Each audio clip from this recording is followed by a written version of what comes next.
Martin. Yeah. It's called Satin Green Underwear. It should be pointed. Martin came into the cafe one time and I was still enough in awe of a guy coming into a cafe, snapping open a case, pulling out a sax, putting it together, and just going upstage and blowing. I thought, wow, how cool is that, to be able to do that. So I should point out that the saxophone player at the end of the poem is not Martin. Although, from what Julie tells me, it could very well be. Satin Green Underwear. It was another boring bank holiday Sunday in heaven. It was hell. Time just seemed to drag. Unbearable but for you, playing an alto sax in emerald green satin underwear. Does sound like Martin, doesn't it? It does. This is called What a Swellegant Elegant Party This Is. The moose stared into my eyes. I stared back into its eyes. We held each other's gaze, neither of us blinked. We both agreed this was the most boring party we had ever had to endure. Bland, blind, drunk idiots full of idle chitter-chatter and the stench of their own self-importance. The moose just sort of grinned. Oh, it's okay for you, I said through gritted teeth. You have the advantage at least of being dead.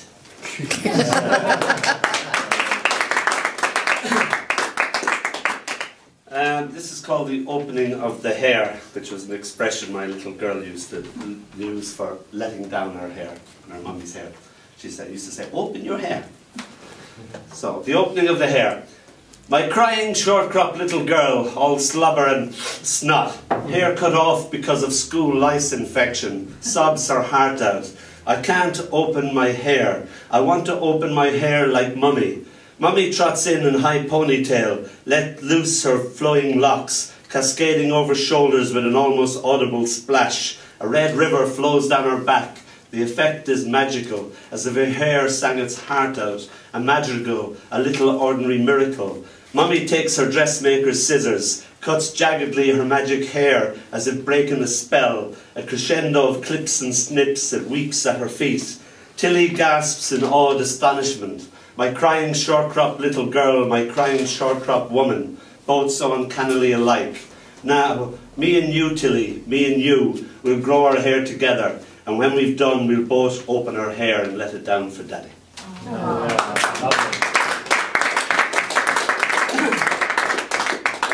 Staying with Miss Telly, this is called The Smell of Purple.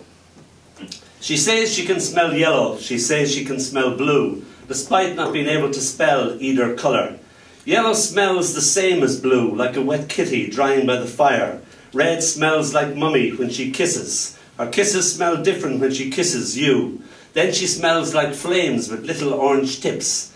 Purple is my favourite smell. It smells just like a magic spell. I kiss her goodnight like violet, only lighter, with little flecks of purple scattered here and there. Nice.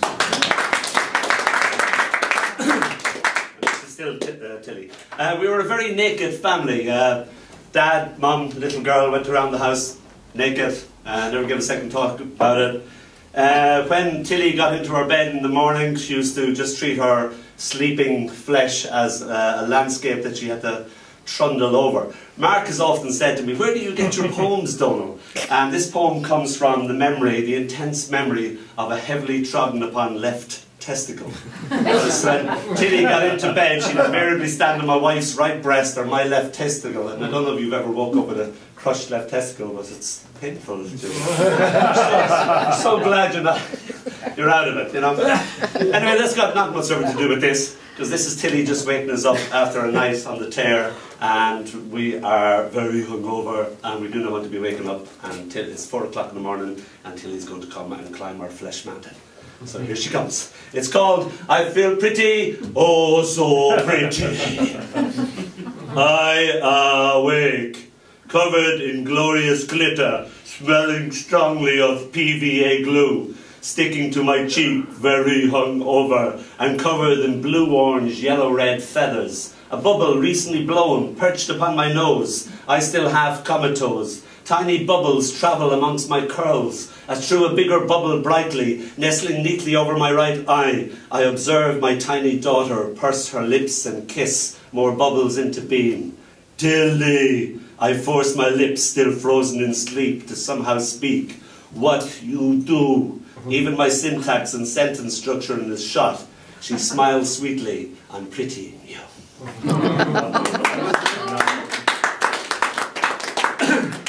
This is called The Smell of the Light. Tilly tells me she adores the smell of the light. Watches intensely as I fiddle with the wick of her battered kerosene lamp. I smile as her eyes light up. Love how she loves everything with a passion. Adore is her newfound, much-used word. So now she adores the rich ritual of lighting the lamp and all its accordant magic. Hand in hand we scatter the darkness that snarls and reluctantly backs away, but then creeps back behind us, its tongue lapping at us, licking its lips as if it would swallow us up, but is afraid of the smelly light. The wind tries to blow us out. Scared, she clutches me all the tighter. I don't like the way the light makes the darkness darker. Her voice shivers. I catch her up in the crook of my arm. She cuddles closer as we walk on towards the barn, adrift in a sea of darkness. We, the only speck of light, no stars tonight. We, the light of the world. The pregnant cow lowing as if it knows we are coming. She nuzzles into me, a frightened little mouse jumping when an owl demands of us, "Hoo, hoo, hoo. Your chest is too tickly," she complains sleepily. "Ah yes, my little chickadee," IWC feels her. This never fails to amuse her. Our intertwined laughter and the smell of the light dispelling the darkness. The pregnant cow delighted to see us.